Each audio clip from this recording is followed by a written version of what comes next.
Eh ben, salut à tous, ça y est, c'est parti, troisième live de Bubble, troisième semaine consécutive qu'on vous propose un live autour d'une nouveauté ou d'un album paru récemment. Là, c'est déjà le troisième numéro, ça sera autour du premier volume de la série Mind Management de Matt Kind chez Monsieur Toussaint Louverture. Moi, je suis Thomas Mourier, je suis le rédacteur en chef de la partie éditoriale de Bubble. Et donc, bienvenue sur ce live. N'hésitez pas, comme d'habitude, à me dire en commentaire si vous êtes là, si tout marche bien, le son et l'image. Pour les premiers, moi, ça me rassure pour démarrer. Et c'est parti. N'oubliez pas que c'est un live interactif. Donc, comme pour les deux précédents, vous pouvez mettre des commentaires. Je les lis en même temps, j'essaie de vous répondre. Vous pouvez me poser des questions, que ça soit sur l'album en question, puisque chaque live est une sorte d'émission spéciale consacrée d'un album en particulier. Mais vous aussi pouvez me poser des questions sur Bubble en fin de live si vous voulez. Vous pouvez donner des idées si vous voulez qu'on interviewe d'autres auteurs ou qu'on fasse des émissions autour d'albums particuliers. Et vous pouvez évidemment commencer à réfléchir si vous avez des questions à poser à l'auteur. Bonjour Elliot, merci pour le petit message. Si vous avez des questions à poser à l'auteur, parce qu'il va y avoir une interview donc, de Matt Kind qui va être réalisée par vidéo. Et donc vous avez tout à fait la possibilité de choisir des questions, de voir qu'est-ce que vous avez envie de lui demander. C'est l'occasion assez unique d'avoir une interview exclue avec vos questions. Donc voilà, donc c'est parti. Je vais vous présenter ce livre. Je vais essayer. Bonjour à tous. Ça y est, je vois plein de messages. Il y a un petit décalage entre les commentaires et les messages, donc je réponds un petit peu en décalé. Mais je lis tout en tout cas. Je vais me décaler. Donc l'émission d'aujourd'hui, c'est sur Mind Management. C'est un livre de Matt Kind qui est paru le 19 mars. Alors le 19 mars, c'était juste au moment du confinement. Donc il est passé un petit peu dans le creux. C'est-à-dire qu'en fait, il est sorti, mais personne ne l'a vu ou presque. On peut le commander. Sur Bubble, il est disponible à la commande, mais dans les librairies, il a été bloqué. Du coup, au déconfinement, lundi, vous allez le retrouver sur les tables comme une nouveauté. Et donc, on espère lui donner un petit coup de pouce, parce que c'est vraiment un bel album. Et il me manque une chaîne en or, oui, c'est mon côté un peu méditerranéen. Du coup, oui, cet album, il est important parce que si vous avez lu, et j'ai vu que sur Bubble, il y avait pas mal de lecteurs de Matt Kind, et en particulier sur Grass Kings. Ça a été un album qui a été vachement plébiscité chez nous, et Deep Ash aussi pas mal. Et donc cet album, Mind Management, il est assez particulier parce que c'est, selon l'auteur, ses propres mots, hein, c'est son album le plus ambitieux. Et vous allez voir que c'est donc une compilation de 36 comics qui seront chez nous publiés en trois grosses intégrales par Monsieur Toussaint Louverture. Et en fait, c'est une série de comics qui parle d'espionnage, de complot, qui parle surtout de manipulation mentale et qui est à plusieurs niveaux de lecture. Donc je vais essayer d'en dire un peu plus et de pas trop faire de spoilers. Mais chaque planche, je vais vous mettre un petit peu des planches en même temps que je parle. Chaque planche, en fait, est à deux ou trois niveaux de lecture. Donc, il y a la planche de BD telle qu'on la connaît, et sur les côtés, il y a des indications qui sont en fait des extraits d'un manuel qui n'existe pas, mais que tous les agents connaissent au Mind Management. Et donc, on a des extraits comme ça de ce manuel d'opération qui est récité. Et en même temps, on a des pensées d'agents qui s'interfèrent avec ce manuel. Donc, il y a plusieurs niveaux de lecture et le livre est à relire en plusieurs fois. Donc, ça fait donc un gros volume, ce tome 1. Je vais vous mettre, hop, d'autres extraits en même temps. Ça fait un gros volume, ce tome 1 de 350 pages, intitulé donc Guerre psychique et leurs influences invisibles, et donc qui correspond aux 12 premiers épisodes sur les 36. Et l'éditeur a déjà annoncé que le tome 2 arrive en fin d'année et le tome 3 en tout début 2021. Donc avec le confinement, si ça n'a pas changé, ça devrait être comme ça. Et donc ouais, donc Benoît, tu as raison, c'est assez flou pour le moment, mais c'est un petit peu fait exprès. Je sais pas si vous connaissez le film Les Chèvres du Pentagone. Je sais pas si vous avez vu ce film-là avec George Clooney et Jeff Bridges, qui est vraiment sympa et qui est lui aussi inspiré d'une histoire vraie où l'armée américaine en fait a commencé à réfléchir en fait à ce qui pourrait être de la guerre psychologique, et même plus que ça, de la guerre psychique, en disant est-ce que s'il existe des choses paranormales, s'il existe des médiums, s'il existe des choses comme ça, est-ce qu'on pourrait pas les utiliser pour faire la guerre? Et donc ils ont mené des expériences. Le film Les Chefs de Pentagone parle aussi de LSD parce que ça a été des expériences un peu conjointes. Et, euh, et donc ce film raconte ça avec beaucoup d'humour. Et donc il y a un petit côté comme ça dans Mind Management, bien que ce soit pas une comédie au même sens que Les Chefs du Pentagone. Mais en tout cas déjà ça vous donne une petite idée. Donc c'est pour ça que je voulais remettre cet extrait là. Je vais vous mettre tac, une autre grande planche. Mike Kind, il a réalisé lui-même le dessin en plus du scénario. C'est un auteur qui aime bien faire à la fois des dessins et à la fois du scénario. Là, pour le coup, il est auteur complet, il a tout fait, et il a tout fait à l'aquarelle, c'est assez sympa. Il a vraiment, vraiment travaillé son dessin pour qu'il soit plus fin, pour qu'il y ait plus de détails. Il a vraiment pensé ses planches avec plein d'indices, parce que vraiment, c'est un livre qui se relie en plusieurs fois. Donc, vous allez voir, je vais vous passer tout à l'heure une lecture. J'ai fait un extrait pour vous donner un peu une idée de la polyphonie, c'est-à-dire de comment ces voix s'entremêlent et comment ces niveaux de lecture s'entremêlent. Benoît, tu dis c'est une histoire racontée depuis l'extérieur comme Nadja par exemple ou avec des persos récurrents. En fait, c'est une histoire plutôt. Hop, je vais remettre un peu. En fait, c'est une histoire qui est racontée du point de vue d'un personnage principal. Donc, c'est une jeune femme qui s'appelle Mirlu Marlowe, qui est une journaliste et qui cherche un sujet d'enquête parce qu'elle est un peu paumée, elle est un peu désœuvrée et elle trouve en fait. Un cas inexpliqué de personnes dans un avion qui ont tous perdu la mémoire en même temps, tous les passagers, plus un passager qui a disparu et qui a jamais été retrouvé. Et du coup, elle va décider d'investiguer là-dessus. Et à travers son enquête, tout le livre commence comme ça avec son enquête. À travers son enquête, on va découvrir toutes les strates du mind management. Elle va tomber sur des agents, elle va tomber sur des gens qui en savent un peu trop. Et c'est vraiment comme dans tous les bons thrillers de complot. Plus elle va savoir des choses, plus ça va être dangereux pour elle. Et là, ce qui est marrant, c'est que l'auteur a pensé aussi au lecteur. Donc plus nous, on sait des choses, plus c'est dangereux pour nous. Il y a tout un jeu avec le lecteur, évidemment. Euh, Qu'est-ce que je voulais... Oui, je voulais vous montrer, avant de vous mettre un extrait, une photo de l'auteur. Donc Mike Kind, c'est un auteur donc, que je disais très très prolifique. Qui bosse beaucoup pour les deux gros éditeurs que sont DC et Marvel. Il fait vraiment beaucoup de séries de super-héros. Il est très actif aussi chez Valiant, chez Dark Horse aussi. Il a commencé sa carrière avec des livres en fait déjà sur l'espionnage. Il avait fait Super Spy et Deux Sœurs qui ont été parmi ses premiers livres traduits en français. Et donc récemment, il avait fait Deep Ash, Du sang sur les mains et Grass Kings. Donc que vous connaissez peut-être. Et là, tout dernièrement, sa dernière actu, c'est de bosser avec Jeff Lemire, donc son grand copain, et David Rubin, qui est un super dessinateur. Et à eux trois, ils font un comics qui s'appelle Comics Detective, où là, on a un espèce d'enquêteur qui s'intéresse à la mort de dieux. On a des dieux qui sont assassinés. On a un petit côté Watchmen, mais au lieu que ce soit des super-héros, c'est des dieux. Et évidemment, ils vont avoir des secrets pas très sympas. Et donc, on va voir comment ça va se passer. Mais du coup, moi, je suis assez curieux de savoir ce qui va en être de ce projet-là. Je vais vous mettre... Oui, c'est ça, Benoît, tu dis, des gens vont venir nous agresser au fur et à mesure de la lecture. Il y a un petit côté comme ça. L'éditeur a vraiment joué... sur tout le paratexte, donc tout ce qui est sur les quatrièmes de couverture, les textes inserts, les choses comme ça. Il y a plein de messages de attention à vous. Si vous lisez ce livre, votre lecture ne vous appartient plus. Enfin, il y a tout un jeu comme ça. C'est vraiment très sympa. Ils ont joué vraiment à fond la carte immersive. Donc, mais je vais vous montrer une lecture et ça va vous donner une petite idée, je pense. Toute information essentielle doit être consignée à l'intérieur de cette zone. Voici la marge standard d'un rapport de mission. Tu as déjà fait un rêve qui se déroule comme un film? Où, à la fin, il y a une chute qui te prend totalement au dépourvu. Une révélation qui change tout.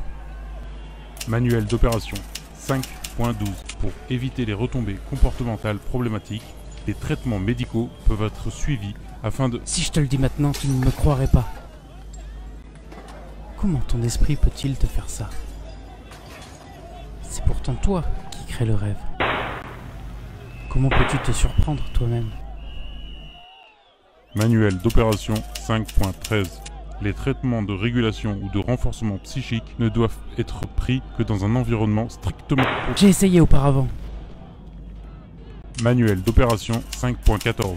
En cas d'incident psychologiquement catastrophique, les options sont limitées. Tu dois le comprendre. En une journée, tout le monde s'était entretué.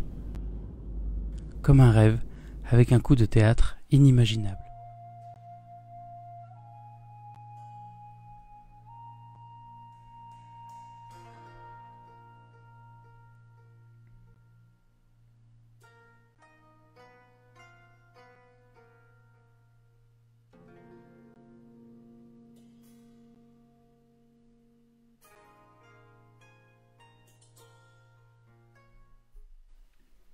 Top, ben écoutez, je revois aussi vos commentaires, donc c'est cool.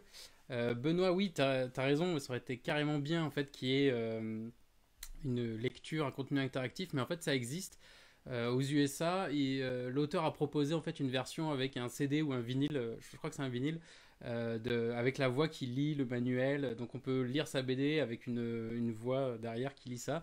Donc c'était un crowdfunding qui a été fait en ligne, qui est terminé maintenant. Et donc le CD existe qu'aux États-Unis, mais c'est vrai qu'en France, ça serait sympa d'avoir quelque chose comme ça. Ils en ont même fait une version en jeu de plateau avec des bonus, il y a des choses augmentées, des trucs comme ça. Donc ils ont vraiment joué tous les côtés comme ça. Donc je relis donc vos commentaires. Ah oui, les fichiers sont un peu plus forts que mon propre son. Et ben j'essaierai de régler ça, mais c'est vrai que ça, le Facebook me laisse pas la main dessus. Comme le fait que c'est coupé, du coup j'ai pas vraiment d'explication pourquoi. Mais bon, bah, j'essaierai d'augmenter un tout petit peu mon son. Je peux peut-être... Si, ah si, il y a quelque chose là. Voilà, donc merci d'être revenu. J'espère que tout le monde retrouve le chemin de cette nouvelle vidéo. Donc on était en train de parler de cet album. Du coup, j'ai perdu vos commentaires précédents. Si vous avez quelques-uns à remettre, vous pouvez. Donc c'est un gros comics qui a eu beaucoup de succès aux États-Unis, qui est paru il y a quelques années. Et... il y a même un projet de film ou de série télé qui est engagé là-dessus. Ils sont en développement depuis quelques temps. Il y avait le nom de Ridley Scott qui était associé, mais pour l'instant, il n'y a pas trop d'infos, donc je ne vais pas dire de bêtises plus que ça. On attend. Et chez Monsieur Toussaint Louverture, qui est donc l'éditeur français, c'est l'éditeur aussi de Moi, ce que j'aime, c'est les monstres, qui a eu beaucoup de prix aussi d'Émile Ferris. Et c'est un éditeur qui fait très attention à l'objet livre. Et vraiment, le bouquin est très joli, donc c'est un très gros bouquin déjà, et il y a vraiment une attention portée à tous les détails. La traduction est super, enfin vraiment on sent qu'ils aiment ce qu'ils font et l'objet il est assez choyé et ça fait des beaux gros bouquins. Donc je vous le conseille fortement. Je vais vous montrer. Ah oui, je voulais vous dire aussi avant que ça coupe. Donc c'est donc un livre, un univers qui joue avec les fausses pistes, les perceptions. Et je parlais en fait de choses à lire dans la marge. J'en étais là, je crois, au moment où ça a coupé. Et en fait, moi, ça me fait beaucoup penser à un livre qui s'appelle La Maison des Feuilles de Danielewski. Et donc, il y a un roman qui est paru il y a quelques années, je crois, une dizaine ou une quinzaine d'années. Et en fait, je vais vous montrer à l'intérieur du livre comment ça se passe. C'est un roman en fait qui a éclaté tout ce qui est le texte et en fait qui a joué avec la notion d'hypertexte, c'est-à-dire comme sur internet on pourrait cliquer, aller d'un texte à l'autre et là sur la page en fait il se passe plein de choses, il y a différents textes, il y a différents temps, différents narrateurs, il y a donc la narration principale ça parle d'une maison entre guillemets hantée, en fait on va dire. Il y a une pièce dans la maison qui donne sur un espace infini et donc c'est raconté d'un point de vue d'une famille qui habite là-dedans avec le père qui va explorer. Il y a tout un côté un peu horreur qui est sympa et en même temps il y a des notes d'anciens de personnages qui se sont intéressés aussi à la question. Donc voilà, ça a plusieurs niveaux et je pense que Matt Kind a lu ce livre qui est assez connu dans le milieu des littératures de l'imaginaire. Et donc c'est vraiment l'exemple d'une espèce d'œuvre monstrueuse où tout serait connecté, et à lire c'est vraiment super agréable. On met très très longtemps, mais c'est vraiment vraiment super agréable. Donc salut à tous ceux qui viennent, je vois des messages qui arrivent, donc je suis toujours un peu en décalé j'imagine. Donc voilà, donc c'est un livre qui joue avec ces trucs-là. Donc en filigrane, il y a ce manuel d'opération donc, qui est très important pour les agents, puisque donc comme je disais au tout début dans le premier lien du direct, c'est un livre d'espionnage, ça joue autour du complot et des espions. Et donc tout tourne autour de ce manuel d'opération qui n'existe pas, un centre de formation mais on ne sait pas où il est. Et en fait, on va découvrir les agents de terrain ou les agents qui ont été formés, soit renégats, soit qui ont pris leur retraite, soit qui sont encore en action. Et en fait, tout au long en filigrane, donc on a dans les marges ce manuel d'opération qui n'existe pas. En plus de ça, on a des chapitres, des mini-chapitres qui sont comme des dossiers où l'auteur en fait déclassifie des dossiers sur des personnages particuliers. Donc on en apprend plus sur certains personnages qui sont importants. Et donc ça c'est vraiment intéressant. Alors il faut vraiment vraiment pas se fier aux apparences, parce qu'en fait tout le livre est construit comme ça, avec des faux semblants. Du coup l'idée du contrôle mental, c'est-à-dire qu'on peut augmenter mentalement des choses, c'est-à-dire qu'un bout de papier peut devenir quelque chose grâce au contrôle mental. Pour extraire les informations d'une cible, un décor, un fond, des vêtements, tout ce qu'on veut. En utilisant des techniques d'exploration mentale. Et donc, tout ça, c'est de la manipulation, quoi. Et ce qui est intéressant aussi, c'est que c'est pas un récit de super-héros classique, c'est pas... les héros n'ont pas de pouvoir, c'est pas des X-Men, mais ce sont des agents qui s'entraînent. Alors certains ont des capacités ou des dons, mais du coup, ils ont été entraînés, ils ont été amplifiés, et donc on découvre tout ça, et tout l'enjeu est de savoir qui ils sont, comment ils sont arrivés là, et on va suivre l'un d'entre eux qui est très particulier, dont vous avez pu voir un extrait dans la vidéo lecture. Donc je le disais, on m'avait posé la question tout à l'heure, ça se focus sur un personnage qui s'appelle Meru Marlowe, qui est donc une jeune journaliste un peu paumée, qui va enquêter sur des disparitions et surtout des gens qui ont perdu la mémoire collectivement dans un avion. Et à partir de ce personnage qui va être notre guide, on va découvrir plein de choses comme ça qui vont nous faire avancer, et surtout qui est le personnage mystérieux d'Henry Lime. Et en fait, Henry Lime donc, a vraiment un destin particulier, et c'est le personnage qui a disparu dans l'avion, c'est le seul passager qui n'a pas atterri. Et donc Marlowe, moi, évidemment, si vous êtes lecteur de Polar, ça vous fait penser au héros de Raymond Chandler. Donc il y a ce côté un petit peu noir, un peu hard-boiled. Tout est sombre, tout est sale, ça se passe pas bien, etc. Et donc, il y a vraiment, à mon avis, un clin d'œil évident. J'en ai pas lu plus que ça dans ces interviews, mais je pense qu'il y a une filiation pas mal avec le roman noir de ce côté-là. Et donc, je pensais aussi à un autre album. Je disais dans l'autre vidéo qu'on pouvait parler aussi d'albums un peu liés. Donc, il y a Opération Copperhead de Jean Arambat, qui est un auteur français, qui a écrit cette bande dessinée qui, en fait, à partir d'une histoire vraie, pendant la Seconde Guerre mondiale, on a donc en fait Churchill qui a embauché des cinéastes pour pour entraîner et créer un sosie du général Montgomery qui était très surveillé par les nazis. Et donc en fait ils ont monté tout quelque chose de fake en fait, avec des décors, des faux tanks, une fausse base, etc. pour les tromper en fait, pour à côté faire les vraies opérations. Et donc il y a un jeu ici du vrai et du faux qui est intéressant, et ils ont un dessin un petit peu qui se rapproche aussi. Donc j'avais envie de les rapprocher. Si vous n'avez pas lu cet album, c'est vraiment bien. Jean Aramba, il avait fait aussi un album qui s'appelle Ulysse sur l'Odyssée. Que je vous conseille aussi, qui est terrible et qui raconte à la fois le retour d'Ulysse à Ithaque et qui est mélangé avec des interviews et des remarques avec des spécialistes, des vrais spécialistes qui existent de l'Iliade et l'Odyssée, et donc ils confrontent les deux. Et donc Jean-François me dit c'est pas trop dur de pas réagir au com. Bah si, ça me fait marrer pour l'instant.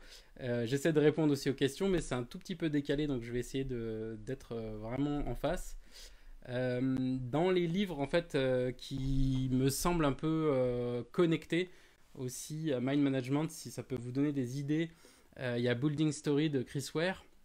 Là, c'est un livre qui est un coffret, en fait. Donc, ce qu'on voit là, c'est une grande boîte en carton, comme un coffret de jeu.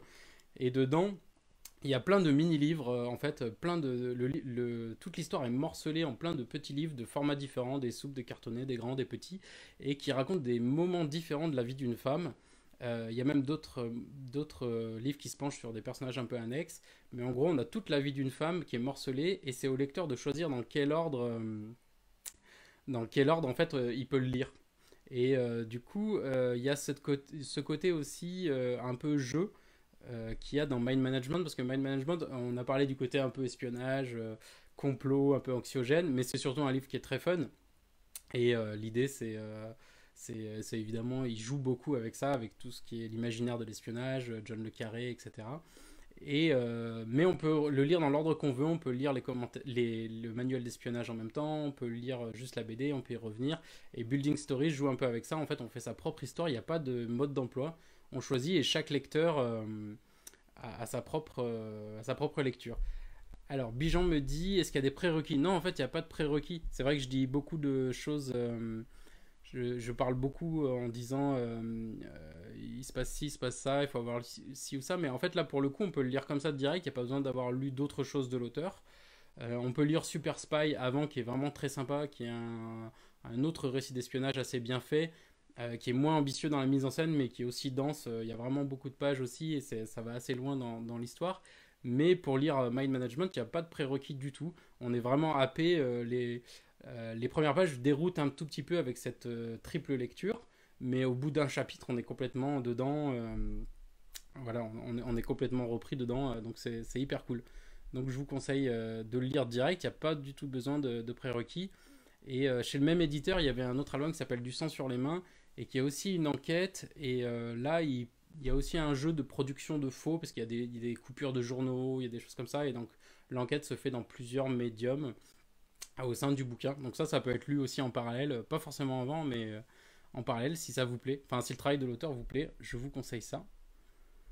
Je voulais aussi rapprocher un autre album qui est The Sentry. Et oui, alors, enfin, oui, ça fait beaucoup de choses à ajouter à la palle. Alors après, on pourra en discuter à la fin du live si vous voulez. Moi, je vous conseille vraiment Mind Management en premier dans tous les conseils que j'ai donnés là. Là, les autres, c'est des pistes si vous voulez explorer tout ce qui est un peu les récits ludiques, tous les récits avec du faux, les récits en plusieurs lectures. Mais en tout cas, pour l'émission d'aujourd'hui, je vous conseille vraiment le bouquin de Matt Kind qui est vraiment super bien fait. Et donc, je voulais parler aussi de The Sentry, qui est un comics là de super-héros et qui est très très intéressant aussi parce qu'en fait ce comics se présente comme un héros oublié de Stan Lee. Donc Stan Lee aurait créé ce héros The Sentry, et le héros dans l'histoire a perdu la mémoire, et finalement aussi l'industrie aussi du comics a perdu sa mémoire, c'est-à-dire qu'en fait c'était un grand ami de Mister Fantastic, il était très proche de pas mal de super-héros, mais en fait ils l'ont oublié, et donc on apprend dans l'histoire évidemment pourquoi il a été oublié, parce qu'il y a une bonne raison, mais ça a dépassé le cadre de la fiction, puisque même les artistes, même l'industrie du comics, même les journalistes l'ont oublié. En fait il n'y avait plus personne qui se souvenait de ce personnage de The Sentry, qui pourtant avait été créé par Stan Lee comme les autres. Et en fait, tout le jeu de cette fiction, ça joue sur ces codes, parce que, bon, c'est pas un spoiler, mais ça a été révélé après que c'était une opération de communication. Donc en fait, les auteurs Paul Jenkins et Jay Lee en fait, ont inventé cette histoire. Du coup, Stanley n'a jamais inventé ce personnage-là. En fait, c'est eux qui l'ont inventé. Mais en fait, ça a tellement été bien enrobé. C'était tellement convaincant dans la façon dont ça a été présenté dans les médias, dans la façon dont le livre, enfin le recueil a été présenté, etc., que du coup tout le faux a fonctionné, et en fait on pouvait vraiment se demander si c'était un vrai personnage et qui a vraiment été oublié et pourquoi. Et donc je vous conseille aussi ce livre. La couverture qui est à l'écran, c'est une mini-série qui contient l'intégrale. Après, le personnage il est rentré dans le canon. Maintenant il fait partie des Avengers, enfin il a fait partie des Avengers, il est dans régulièrement pas mal d'histoires de Marvel, mais voilà, il a débarqué comme ça, un personnage qui l'était pas, avec un jeu du faux et du vrai. Je vais vous montrer encore une planche ou deux. C'est vrai que les dessins sont vraiment très chouettes, donc c'est donc des aquarelles. Il a un dessin assez particulier Matt Kind qui a rapproché de pas mal d'auteurs. On parlait tout à l'heure dans le premier live qui a été coupé. On parlait de Jeff Lemire, qui est un de ses grands amis, mais qui fait pareil, lui qui fait des récits de super-héros chez les grosses maisons, mais qui fait aussi des choses plus intimistes de son côté, qui pareil aussi fait des scénarios et pareil dessine aussi, donc il fait un peu les deux. Et donc Matt Kind fait ça aussi vachement bien. Donc vous pouvez voir là des extraits, et donc c'est tout à l'aquarelle, c'est magnifique. Et c'est très prenant en fait.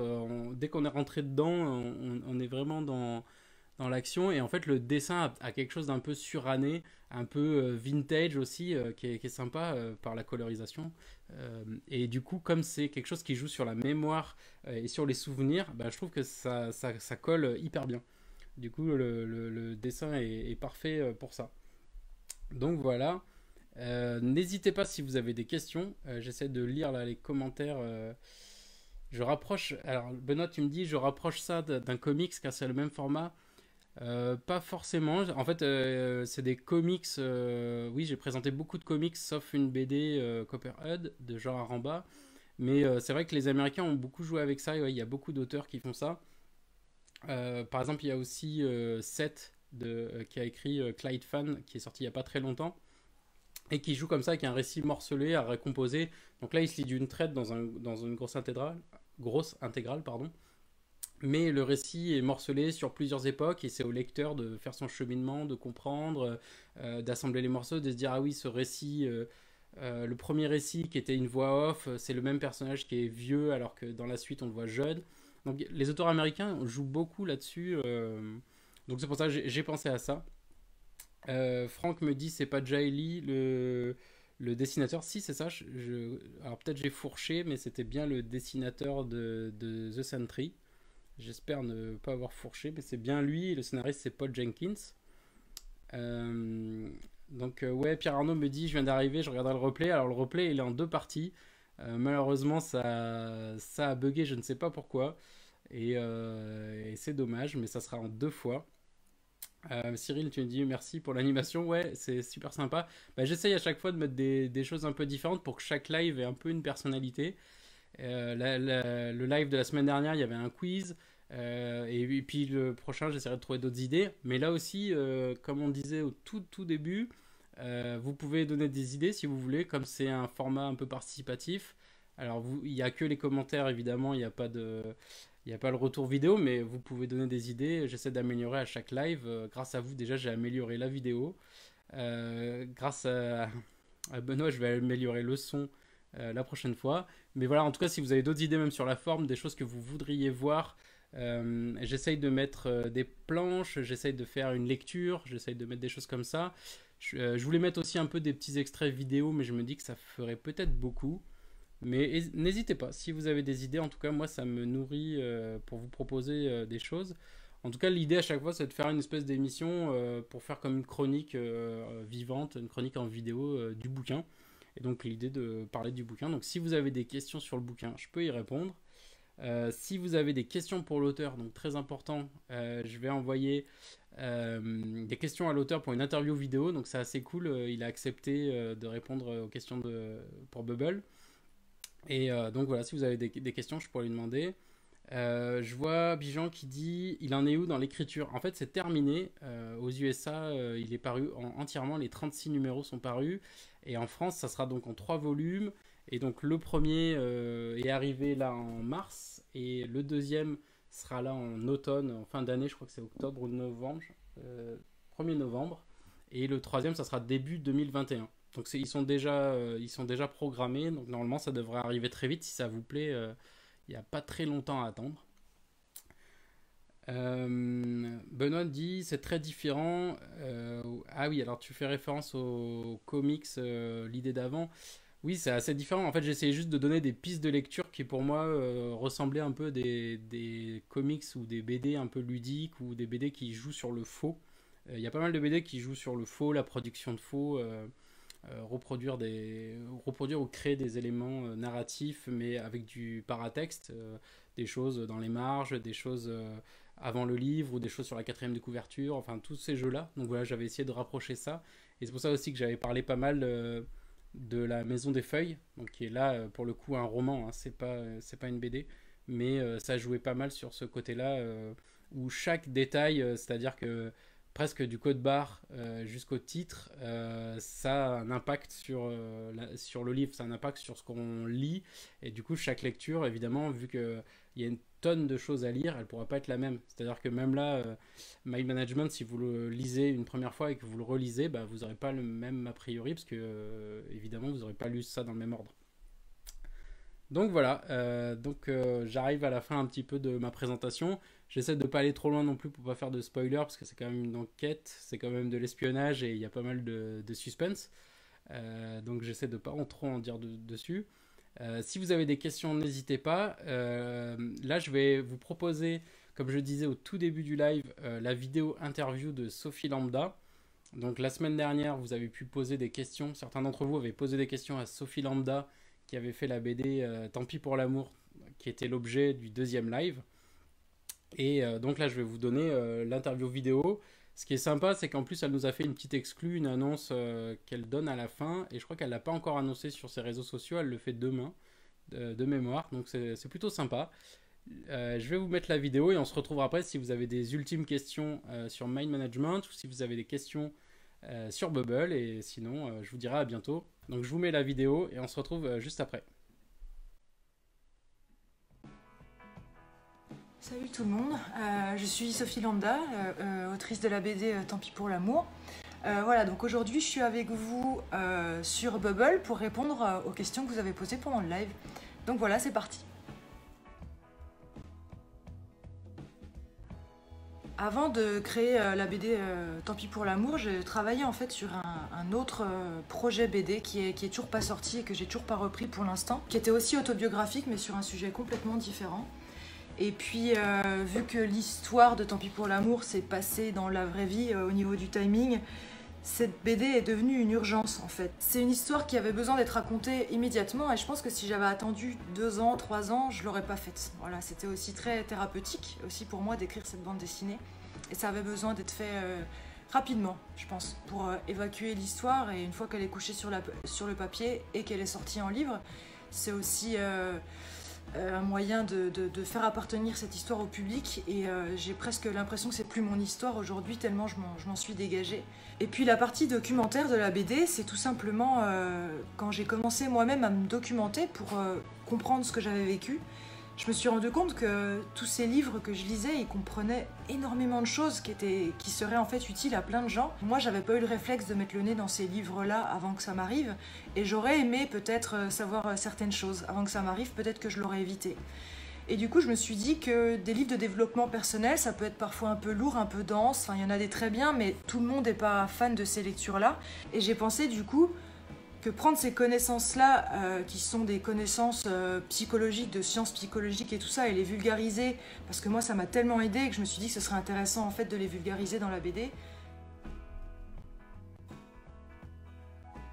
Alors j'ai vraiment pas tout dessiné dans l'ordre, mais alors vraiment pas. D'ailleurs le premier passage de la BD que j'ai dessiné, je crois qu'il se retrouve page 270, quelque chose comme ça, c'est le passage avec les failles, les cœurs remplis de cœurs, les pansements et tout ça. C'est une des premières idées que j'ai eues d'écriture et en fait c'est un des premiers passages que j'ai dessiné.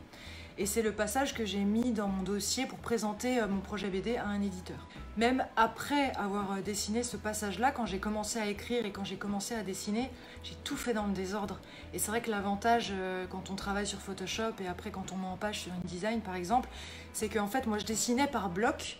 On a par exemple dans la BD le bloc du repas de famille, on a le bloc du week-end en Belgique par exemple, et ça c'est des choses que j'ai dessinées à part et que j'ai remis dans l'ordre après. Alors évidemment il y a un ordre chronologique par rapport à la vraie vie, mais j'ai pas pu tout raconter, donc il fallait tricher un petit peu entre guillemets et rassembler les événements pour qu'il y ait une suite logique. Si j'avais tout raconté, le bouquin aurait fait 1200 pages, c'était pas possible. Et parfois en changeant l'ordre des blocs, je devais parfois changer la transition pour que ça s'enchaîne bien.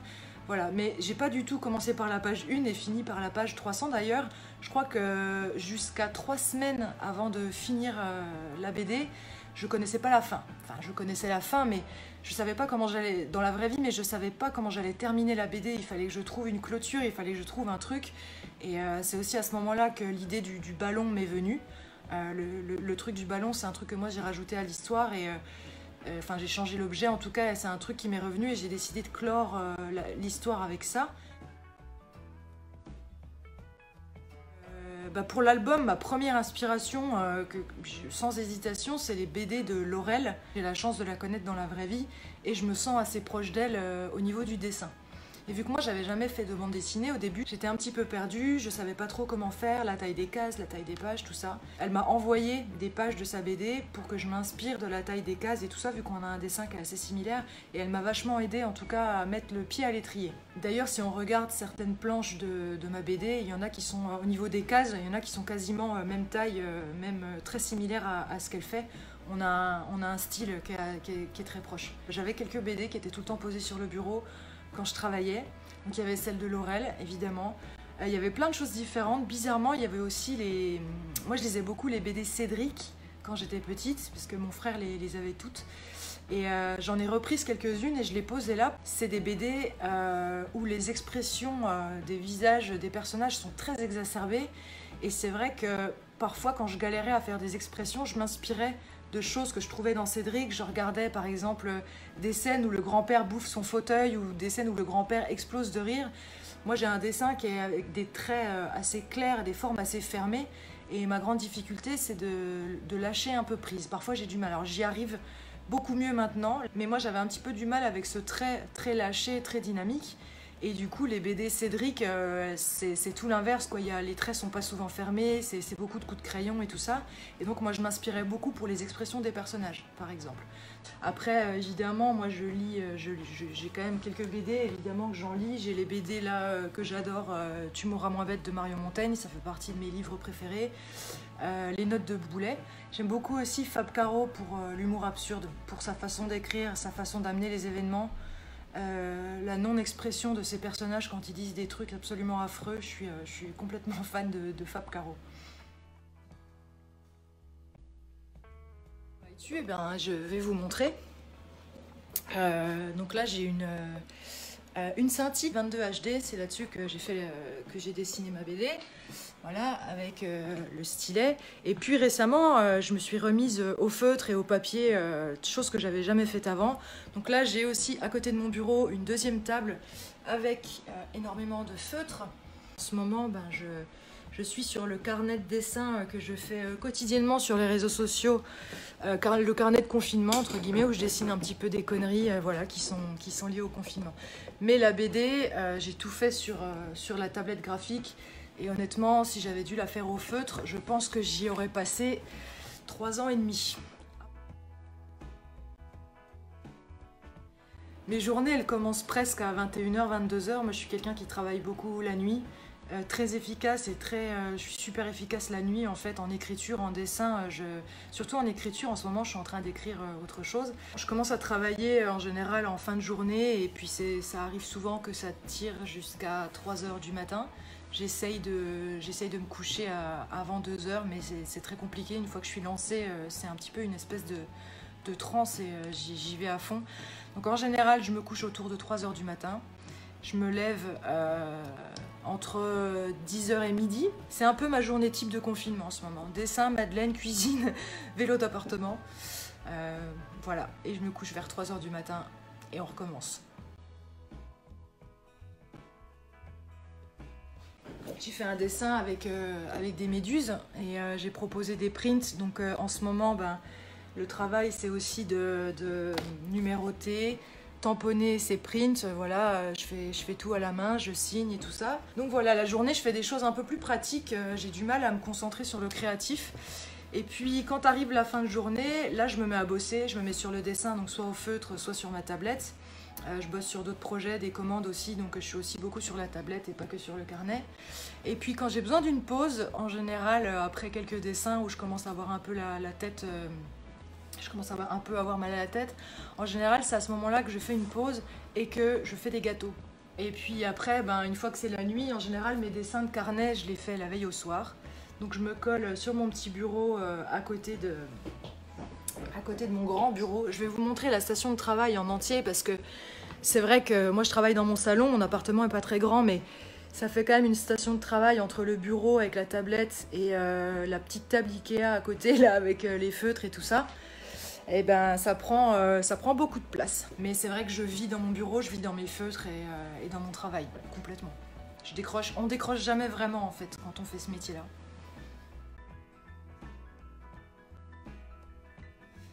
Vaste question parce que j'ai eu beaucoup de difficultés à gérer ça en fait au début, puisque j'étais pas préparée, je pense, à la pluie de témoignages qui m'est tombée dessus.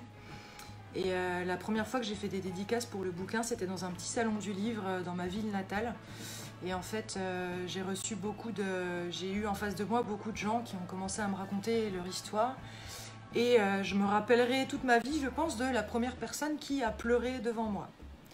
Voilà, j'étais pas du tout préparée, j'ai pas su quoi faire, j'étais triste et je me suis presque mise à pleurer avec elle tellement j'étais... En fait, c'était une dame qui me parlait de sa fille qui était dans une relation toxique, enfin un truc un peu compliqué, et en fait elle s'est mise à pleurer et j'ai ressenti toute sa souffrance. Voilà, donc c'était la première mais pas la dernière de la journée. Ce jour-là, je crois que j'ai eu 3 personnes qui ont pleuré.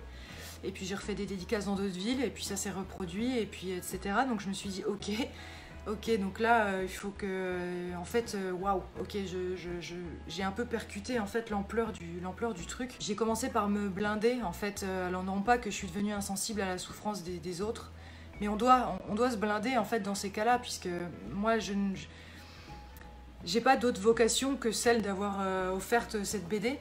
Et aux gens à qui c'est utile, et tant mieux, quoi, vraiment tant mieux. J'ai eu un besoin de revanche sur la vie, quelque part. Pas de vengeance de quelqu'un, parce que quand j'ai fait cette BD, j'étais plus en colère, et je le suis plus du tout d'ailleurs aujourd'hui.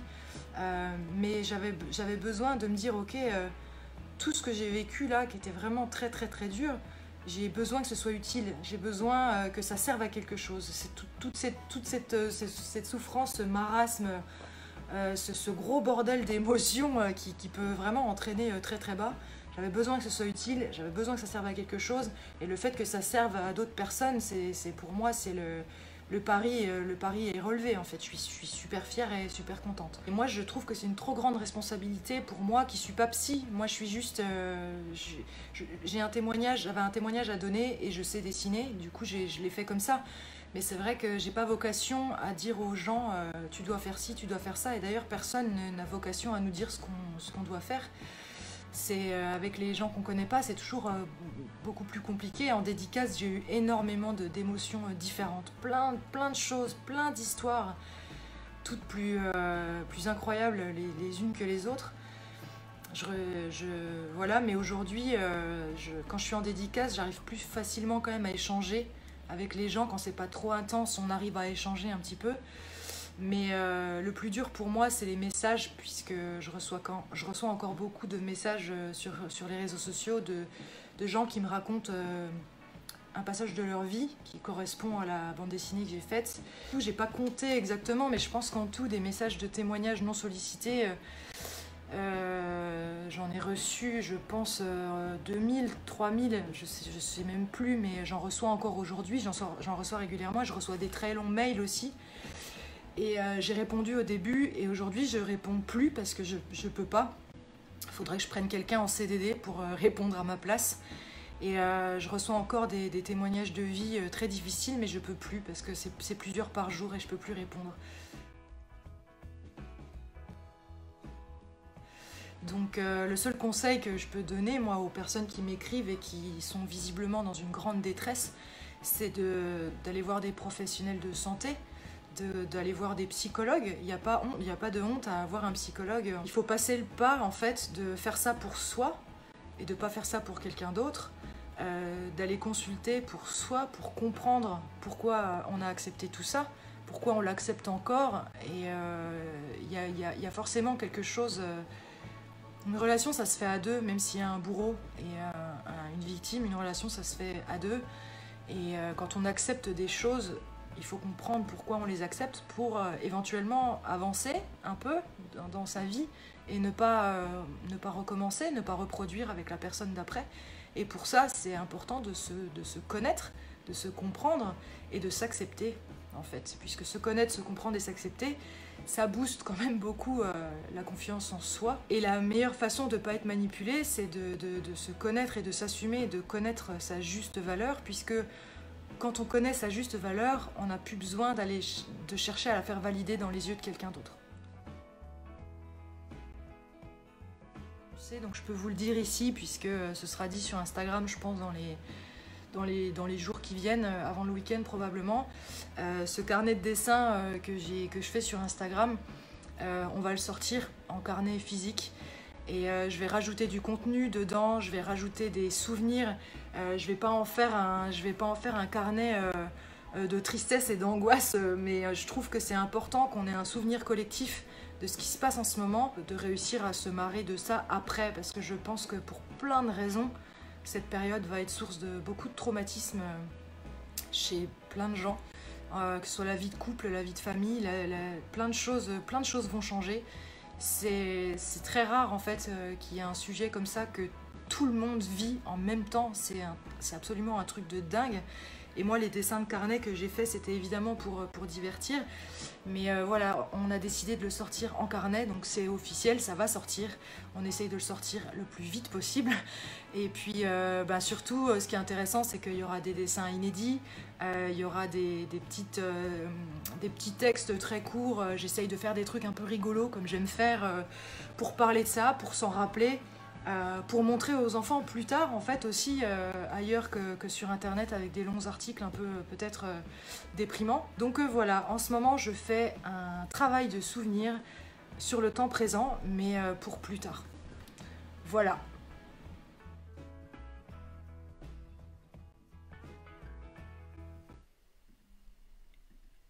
Bah voilà, j'espère que ça vous a plu. J'ai bien remercié Sophie qui a bien pris le temps de tout nous expliquer. En fait, la vidéo faisait même le double. Donc j'ai gardé des séquences un peu plus courtes. Sinon, c'était peut-être un peu long pour ce live. Mais pareil, n'hésitez pas à me dire si vous aimez les interviews un peu longues comme ça qui creusent un peu, ou si vous préféreriez des choses un peu plus courtes pour aller plus vite, quitte à retrouver une interview longue à part du live. Voilà, là aussi, on peut construire ensemble les prochains lives. On est ouvert à toutes les idées. Et donc voilà, donc merci à elle, c'était super chouette. Et merci à vous d'avoir posé des questions dans le live 2 de la semaine dernière. Si vous connaissez pas l'album, vous pouvez aller voir, c'est un replay. Vous pouvez voir tout le live où j'explique un peu de quoi parle l'album Tant pis pour l'amour. Et en attendant, j'ai eu le temps de lire un peu vos commentaires. Donc ouais, merci Jean-François pour l'idée. Marc-Antoine Mathieu, je note pour les prochains auteurs. Là, j'essayais surtout de trouver des albums qui avaient une actu qui était sortie récemment ou qui allait sortir pour leur donner un petit coup de projecteur avec le confinement. C'est vrai qu'il y a pas mal d'albums qui ont été un peu oubliés ou qui ont eu un peu des ratés. Du coup, l'idée un peu, c'était de les mettre en avant. Mais je suis pour après faire plein de lives sur des auteurs que vous aimez bien. Donc j'ai noté déjà la dernière fois, j'ai une longue liste déjà d'auteurs à contacter, mais n'hésitez pas si vous avez des idées. Et donc voilà, donc merci beaucoup à tous, merci pour vos remarques. Florian, j'oublie pas ce que c'est le tarif du spoiler, effectivement. Voilà, je lirai tous les commentaires, je regarderai tout. Si vous avez mis des questions pour Matt Kind, n'hésitez pas, même après la fin du live, vous pouvez mettre d'autres questions. Moi je vais les éplucher avant de lui envoyer les questions et qu'il nous fasse une petite vidéo depuis les États-Unis. Et donc voilà, donc merci à tous. Rendez-vous la semaine prochaine pour un nouveau live. Et à très bientôt sur Bubble ou ici. Salut, merci beaucoup. Ah, je lis un dernier commentaire. Nicole qui dit: j'aimerais bien voir l'interview en longue en parallèle. Oui, on va faire ça. Je pense qu'on va publier les interviews en plus sur nos réseaux sociaux. Donc il y avait eu l'interview de Boulet et Hassen autour de Bolshoi Arena. On l'a presque finalisé pour en faire un montage à part. Et donc celui de Sophie, je le mettrai à part aussi. Comme ça, ils seront toujours consultables si vous voulez les revoir ou voir un moment particulier. Donc voilà, merci à tous et je vous souhaite une bonne soirée et à bientôt.